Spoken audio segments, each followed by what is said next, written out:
All right, let's get started. So, did I talk about how we are more likely to see a problem involving, say, a rod or a stick rotating as opposed to a mass on a string? And yesterday we did that mass on a string example. You guys remember that, right? But that's unlikely to be on the exam. Not in that form. What's more likely to be on the exam is to have an object like this. Maybe, something of mass m, length L, and have it maybe have a fixed point, like I drill a hole through it and mount it to a wall, so that if I release it, it could swing downwards, like that.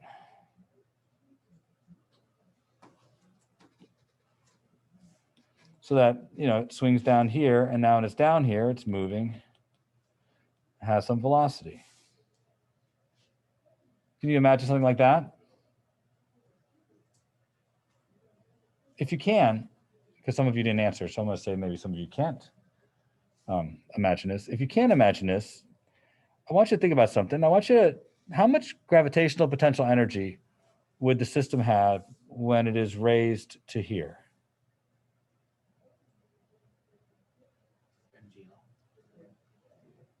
I think most people will say MGL, even though it's not true. Because 0.5 what? MGL. It would be 0.5 MGL or 1/2 of MGL. Yeah, and there's a reason, and we even talked about it in class, but we don't think about it when we're presented with this. So for those of you who thought MGL sounded reasonable, remember, MGL would work if the entire mass were being lifted a distance L. But the entire mass isn't being lifted a distance L.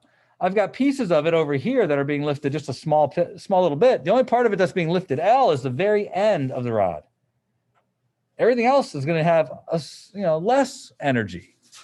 So if you'll recall, when we have an object with extension, then we immediately return to the center of gravity and refer to its potential energy based on the motion of the center of gravity. We talked about the center of gravity a little bit about a week ago, but I want to return to that topic today because that's the point of this problem. That if I want to know how much gravitational potential energy there is, I need to know how much the center of mass of the system has been raised.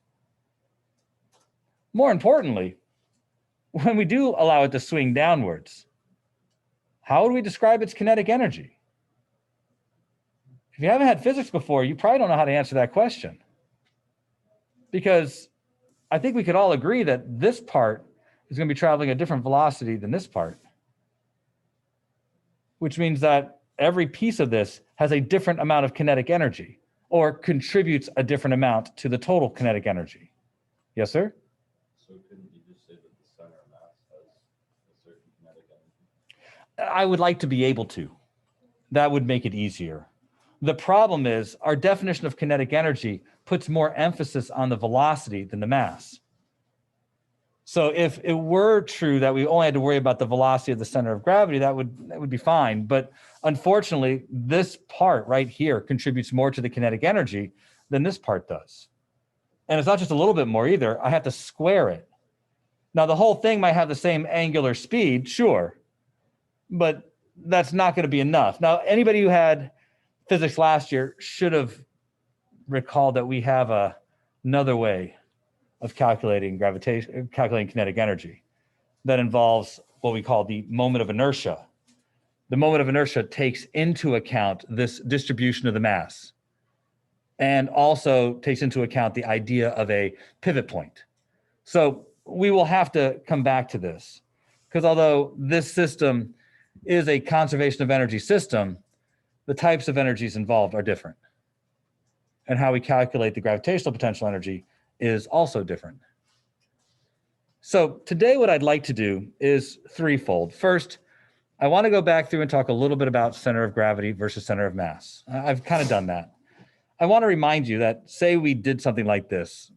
The center of gravity determines how much gravitational potential energy there is, but it's more than that. If we were to take this rod, just throw it across the room, we could track the center of gravity as a point mass if we weren't worried about air resistance.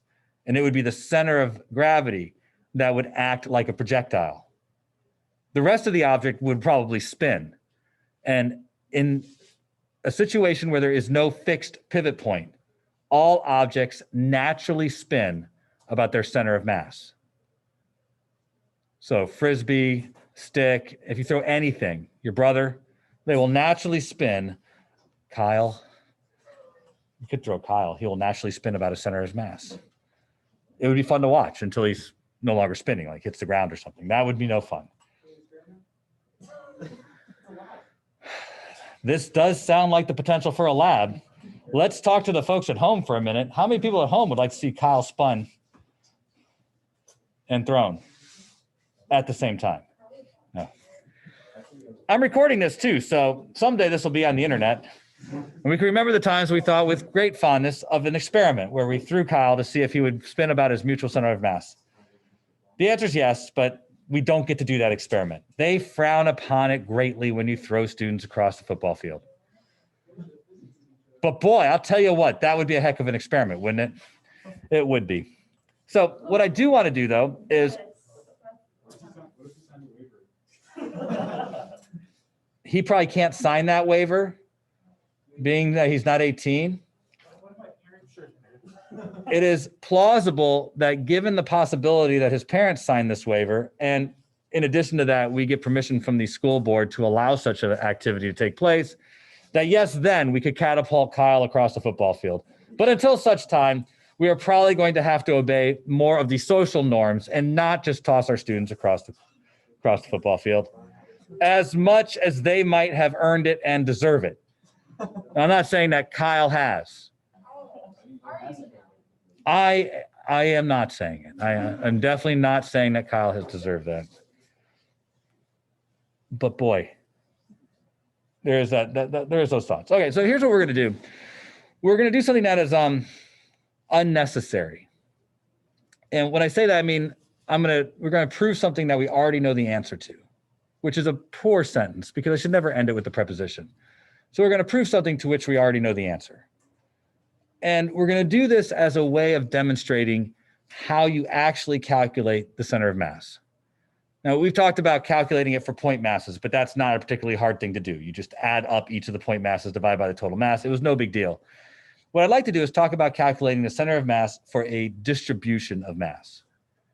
And the reason is because they've asked this question on the exam before. In fact, a couple of years ago, they asked this question on the exam, which haunts me even now that they could ask this question. They had what they called a spoke. It looked like this, a spoke for a wheel, which was kind of an isosceles triangle like this. And they asked for the location of the center of mass and then asked for you to calculate the moment of inertia. It's a hard job. That's a hard calculation. And what they did next is they turned it into a wheel, which had 3 such spokes, and asked for questions about the wheel. So it's unlikely we'll see a question like this, but it's happened. So I don't know where the center of mass is for this. And actually, the center of mass wouldn't be as hard as what they actually wanted you to do, which was calculate the moment of inertia, which you can probably imagine was a little more challenging. So we have to be prepared to be able to do this. The good side was that they gave you the answer. They said derive an expression for the moment of inertia and show that it equals, and they gave an expression that you could use for the rest of the problem in case you couldn't do part A and B. But still, do we want to lose the chance of doing part A or B? Well, I don't think we do. So we're going to talk about how to do the center of mass calculation, but it's really a precursor to how to do the moment of inertia, which it is very likely you'll have to calculate the moment of inertia. So we're going to start with something where we know the answer, a uniform rod or stick or something, piece of wood, doesn't matter, just something that's nice and uniform. And we're going to say that this object has length L and mass M. Now, it should not be a surprise. We know where the center of mass of this is. It's going to be in the middle. So we know the answer before we start. The center of mass is, if we measure it from one end, I'd say is 1/2 L. You guys all in agreement?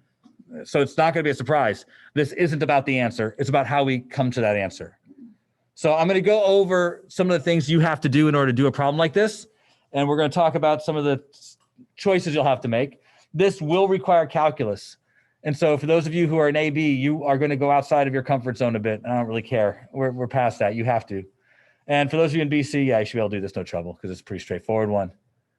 I want to remind you that the center of mass is a ratio. And it requires, they say 2 integrals, because it's the integral of r dm divided by the integral of just dm. Now, the bottom integral just says to add up all the pieces of mass. That's going to be the mass of the object. And in pretty short order, you guys should be able to tell me that the mass of the object is just m. That's not tough. But, and hear me out on this, it is possible to give you some shape and say the whole thing has density, and they give you a density, and ask for you to calculate the mass from the density. That would actually require that you do the integral. This has not ever happened in AP Physics C Mechanics. It has happened in E&M. So if you guys had E&M, we had to calculate, there's been a couple of years where they've given us a charge density and a shape and asked you to calculate what the total charge had to be for that shape. So it can be done, it can be asked of you, but for the most part, the denominator of this fraction is always just going to be the mass of the object. And oftentimes that shouldn't be too difficult for you to figure out. The numerator, on the other hand, that's a whole nother story. So in order to do this, there are several choices that have to be made first. And the first choice is the easiest of them. You need to decide whether this object has linear symmetry or areal symmetry or volumetric symmetry. Meaning, can we treat this as a one-dimensional object, a two-dimensional object, or a three-dimensional object? That's an important distinction, and you have to make that decision before you get started. It's not a hard decision. If the object looks like it's long and skinny, you can probably treat it as a one-dimensional object. If it's a disk, you probably can't. You probably got to treat it as a two-dimensional object. If it's a ball, probably got to treat it as a three-dimensional object. So if the object looks one-dimensional, then treat it like a one-dimensional object, and so on and so forth. But don't skip that step. Like the triangle we had in the last one, that looks like a two-dimensional object, but it can be treated like a one-dimensional object. If you think about the one we had in the last step, wouldn't you agree that we know symmetrically that the center of mass has got to be down the middle of it? So it actually can be treated as one-dimensional, just with heavier pieces over here and lighter pieces over there. So don't always think because it looks two-dimensional that you have to do the problem as a two-dimensional object. We look for symmetry, and we try to see if that symmetry allows us to treat it as a simpler object. So that'll become very necessary when we do moment of inertia. But for today, one-dimensional object. So the next thing to do, and this one's super easy, you need to come up with an expression for the density of that object. We're going to use linear density because it's one-dimensional. We're going to treat it like a line. But density is density. It's the total mass divided by the total shape. So ours will be m over L. Mass of the object divided by the length of the object. Now, the next part is where we actually begin to build our integral. We are right now, for the next few moments, we are going to deal only with the top portion of this fraction. We know the bottom portion is m, so we don't have to worry about the bottom portion. So we're just going to deal with the top portion. An important distinction here. The top portion we know is the weighted average part, the part where we're going to be adding the weighting to each mass. But more importantly, that r is a three-dimensional r. We're going to change it for the time being and recognize that our object is one-dimensional. But if this was a two-dimensional object, r would have to describe two-dimensional space, and so on and so forth. So here's what you must do when you have to integrate something based on its location. That's what this is. We are integrating based on location. Why did I do that? What did I do? Okay. The location is said to be r away from the origin. That's why I know I'm integrating each piece of mass based on where it is. It's important to understand what it is you're integrating so you know how to set this up. So we are integrating for each piece of mass, which is a fancy way of saying we need to add up each piece of mass multiplied by how far away it is. So to do that, and there's a lot of different ways to go through this, but this is how I do it. To do that, we need to figure out how to break our object up into pieces and therefore describe one piece. So I'm going to start by identifying a single piece of the object. I do that by just making a square somewhere on the object. If it's a linear piece, it's just a little thickness of the object. If it's an aerial piece, it's a square. I make a square someplace. If it's a volume, I make a cube someplace. This little tiny square has mass dm. Don't be scared of the d part there. D is just means small piece of mass. That's all it really means. And boy, it's a lot funnier statement if you don't use the m in that sentence. But the d just means a small piece of mass. It doesn't really matter where you draw it here, but what we have to do next is we have to come up with some mathematics to point to where this small piece of mass is. So I'm identifying first a starting point. This is my reference, just like we did before. We still need reference because ultimately we want the length. And I need a pointer. And because this is one-dimensional, I tend to use pointers that are based on the one-dimensional, like one-dimensional Cartesian coordinates. So I'm going to say that this is a distance x away from my origin. I do this to get away from r more than anything else. R is so kind of loaded in how many different things it stands for, and people start thinking it's radius all the time. So I know that this is a horizontal distance from my origin to where this piece of mass sits. Now, the next part is hard for some students the first time they see it, but we want to describe how big this piece is, its mass, in terms of its size, its volume, or its length, or its area. This part is actually fixed. You don't have to do very much here, because by definition, mass is density times size, where the size is a length, an area, or a volume. So what this means for us is dm is going to equal lambda times, and I need to describe the size of this piece now. This description has to be a length because we're using linear density. And we actually have a way of doing that because we chose to point to the object with x. So we're going to say that our piece is dx wide. It's a little bit in the x direction, wide. Now, clearly, if it was two-dimensional, I'd probably have a little bit in the x and a little bit in the y. If it was three-dimensional, you can imagine I have delta x, delta y, and delta z. So if it was area, I'd try and describe an area by multiplying length times width.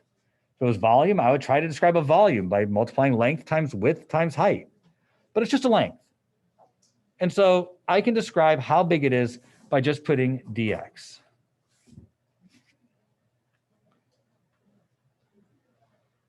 So now that we have described how to point to a mass and how big each mass piece is going to be, our next job is to consider how we describe the first piece and the last piece. Meaning we're going to try and come up with our limits. Where do we start this addition from? And where does this addition end? And so we're going to add up the first piece starting here at 0. This is where the first piece is. And the last piece is located right here at the end of the rod. Those will be our limits. So we're going to add up for the entire rod. We didn't have to do it that way. I could have located the reference point someplace else, but this seemed convenient. Now, our job is to assemble the integral. This is fixed, this part, but we're going to assemble it based on the pieces we have, the way we want to describe it.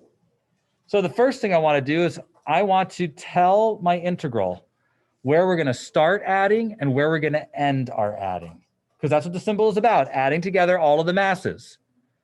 So the integral symbol has room for us to give a starting position and an ending position. That's what we put at the top and bottom of these integral symbols. Next, we have to point to our mass. We have chosen to point to it with an X. Last, we have to express the size of the mass in terms of X.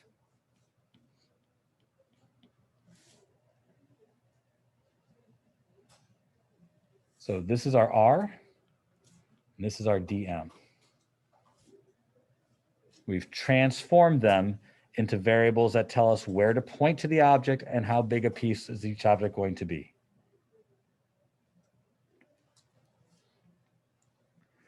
Now, the last thing is for us to remember that this is going to be the top part of our fraction. It's going to be the weighted average portion. So in order for us to actually get an answer, we need to execute this integral. Now, I'm going to stop right here because you need a pause. I see people yawning at home. I see people yawning here. Do me a favor, just take a big, deep breath for just a second. Shake this off. I understand that physics is kind of boring anyways, but sometimes there's just things that just can't be described to you in 15 minutes or less. It takes a long time. Physics has challenges and sometimes it's complicated. I would love to say I could teach you everything in 10 minutes and then you could spend the rest of the class practicing it over and over again. But sometimes a problem in my class takes an hour. And it's not because we're being slow, but it is because we're being deliberate. All right, so we shook it off a little bit. Back to refocus. I know it's dark in here and cold. You want a blankie. I get it. People at home, some of them have blankies. It's okay. You see, setting up the integral is the hardest part. And for everybody who's in E&M, they'll tell you that because they've done this already. Executing an integral, that's not. That's like learning your times tables, or it's like using the Pythagorean theorem. You have a method for it. The actual execution of the integral, the doing the math part, it does the adding for you. That part's built into the calculus. So whatever we do next has nothing to do directly with physics. It's a mathematical function. It's a set of things you do when you execute an integral. And so for those parts, you don't have to understand why it's being done that way. That's for Mr. Brashear and Mr. Bright to deal with you. But you'll have questions for me because some of you have never done this before.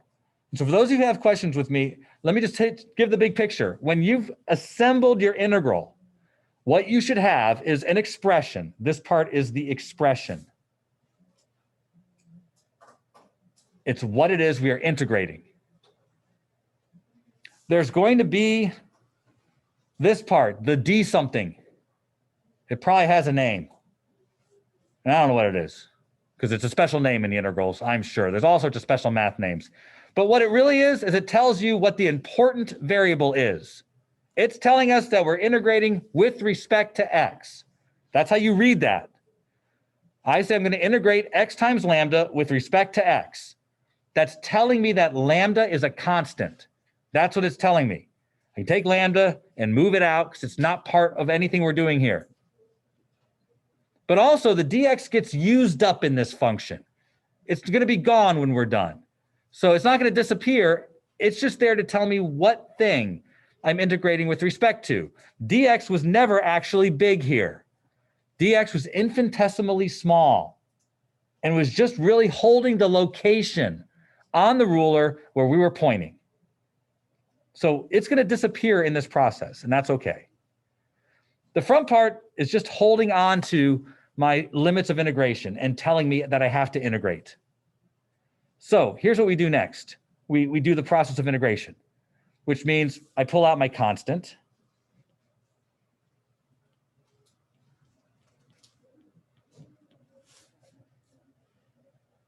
I look at my integrand, my function, decide if I know how I can find the antiderivative of my function.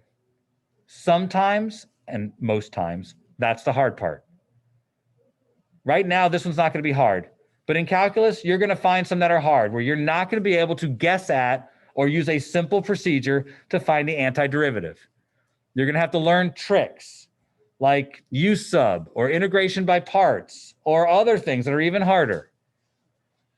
You'll have to find ways to trick the problem into being integrated, or use Wolfram Alpha and have it just tell you the answer. That's what I would do. So now for us, all of ours, every one we ever have can be done either directly because it's a polynomial, or it's a trig function, or you can U sub it. All of ours will be like that. This one is a polynomial. This is x to the 1 power. And we are taking our antiderivative with respect to x. So I'm going to make that x to the 2 power. And I'm going to divide by my new exponent. It's a polynomial. I'm going to wrap that sucker in some parentheses. I'm going to put my constant out front, and I'm going to list my limits. We have taken the integral by finding the antiderivative. We're not done, and we won't be done until we apply the limits of integration. But the heavy lifting is done. So now you just apply the limits of integration, which means you put this in for x first, and then you subtract when you put this in for x. So for us, that's just going to be 1/2 lambda L squared minus 0.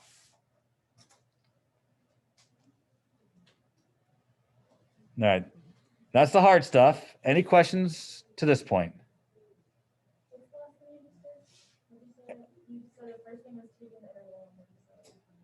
Take the integral and we apply the limits of integration, which means you put the first limit in and subtract the second limit. All right, so we're kind of done now with the heavy lifting. We just have to go back to our formula. Our formula for x center of mass has us put that result of the integral on the top and the result of the bottom integral on the bottom. That's the center of mass. We're not really done yet. There's more we have to kind of do. Like, we created a lambda at the beginning.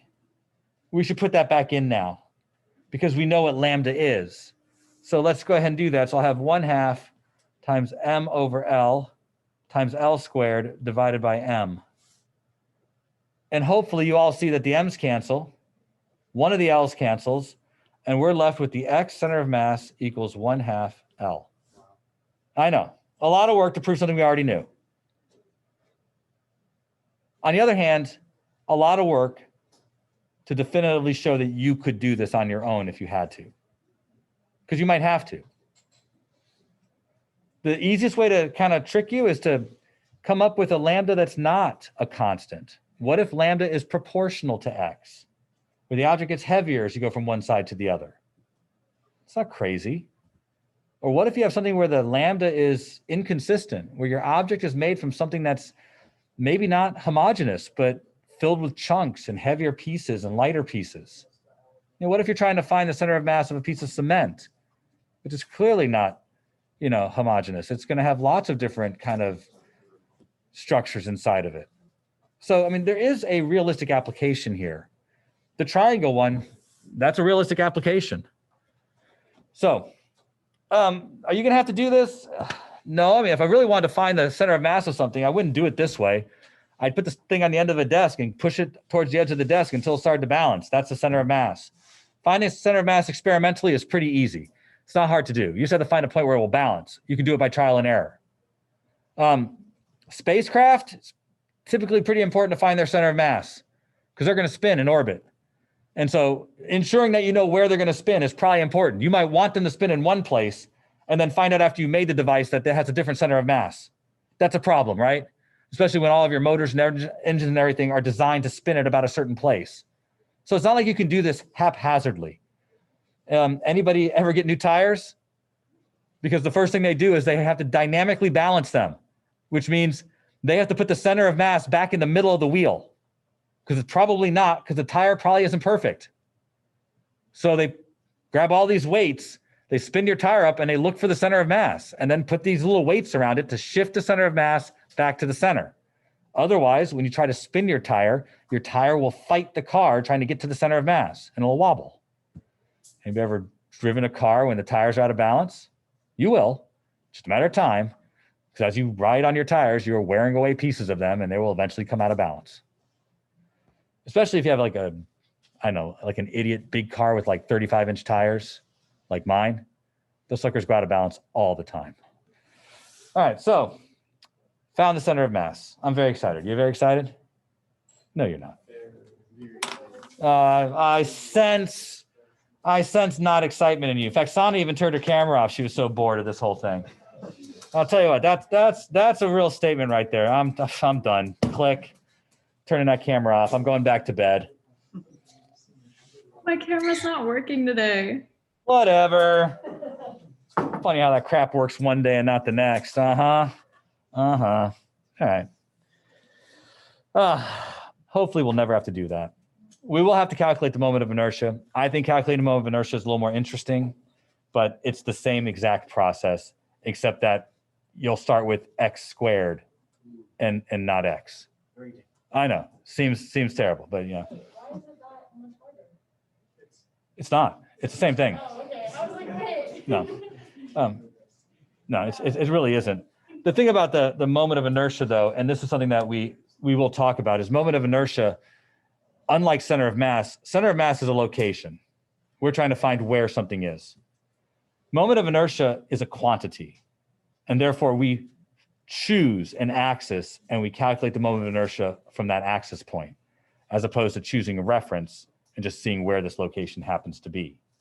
That's one of the big differences. So we'll use the meter stick as our first one because it's stupid simple, but you know, it's a way to start.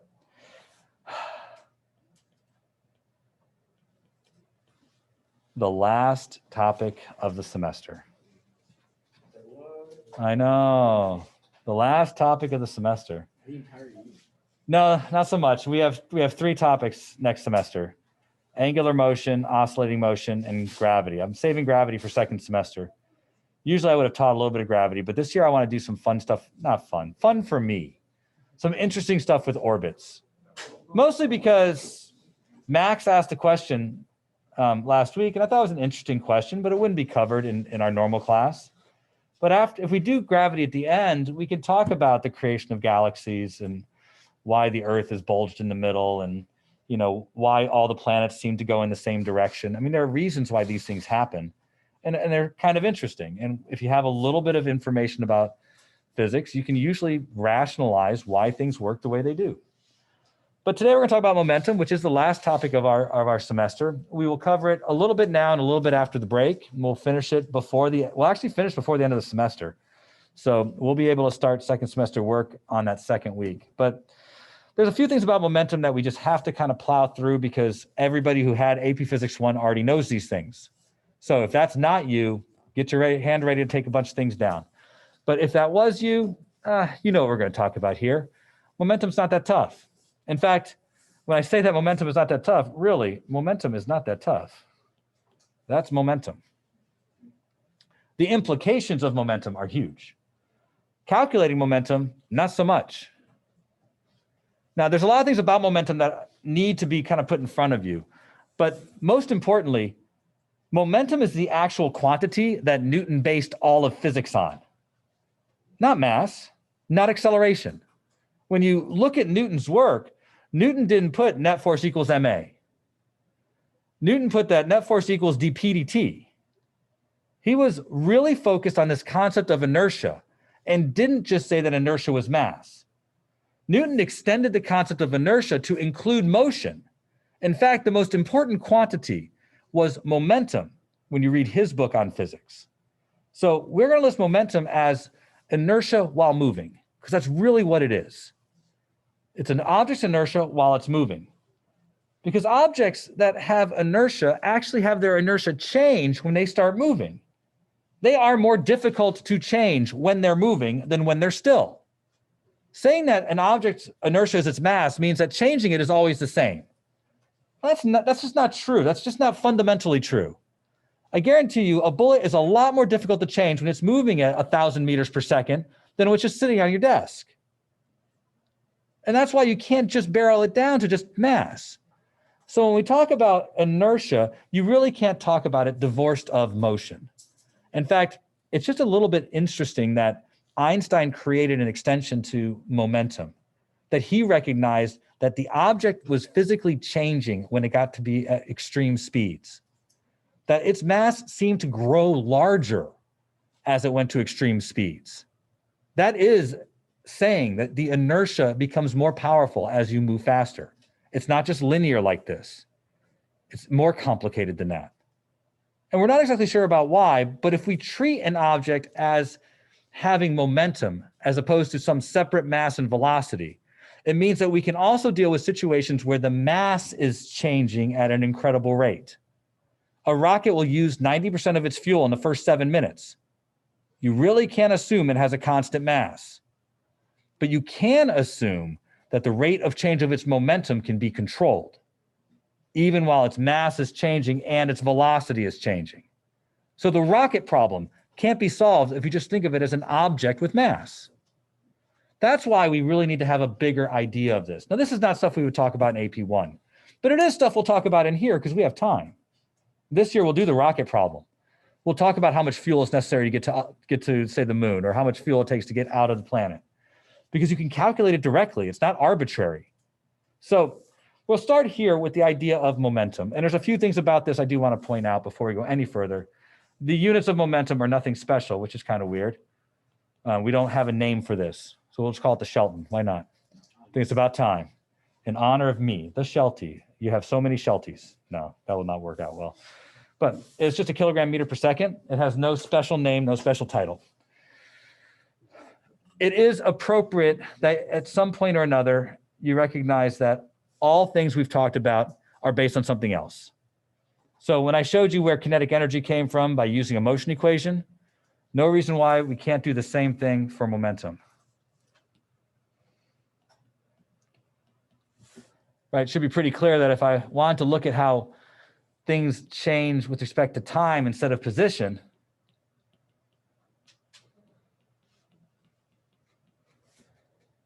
seems like right away we can see that momentum was like built in.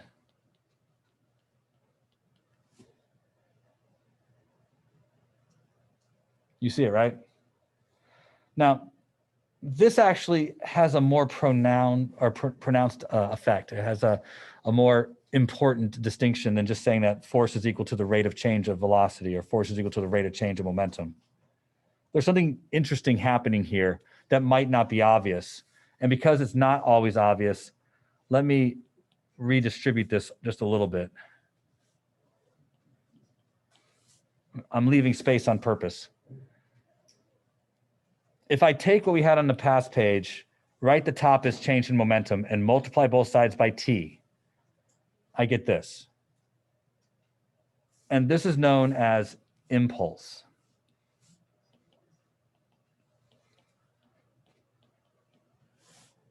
Both sides of this are known as impulse, and the symbol given for impulse is usually a capital J, but I never use capital J. It just doesn't show up enough in physics to warrant its own symbol, I guess. I almost always write out the word impulse.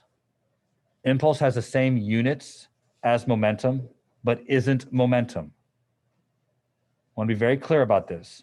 Impulse is the change in momentum. It has two parts. There's the effect and the cause. The left side represents the cause. The right side represents the effect. Now, what's important to understand is, notice that the effect is just the change in momentum. I'm being very, very cautious about the way I say this. The effect is just the change in momentum. Consider these two examples.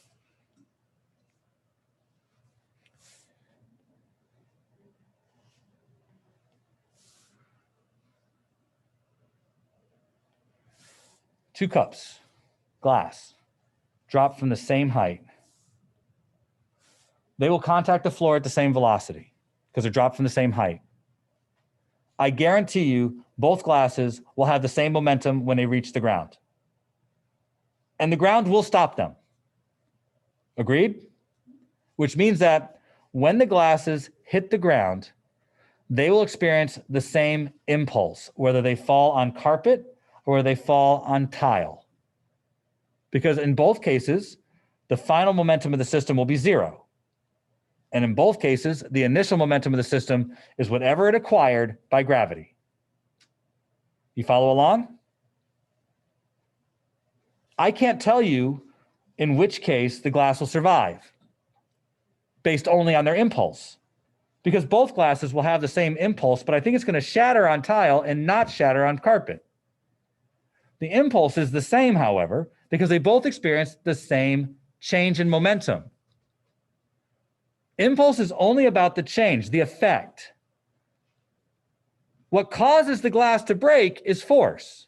Force can break the glass. And if we look at it, the idea here is that we're playing with two different quantities when we cause an impulse.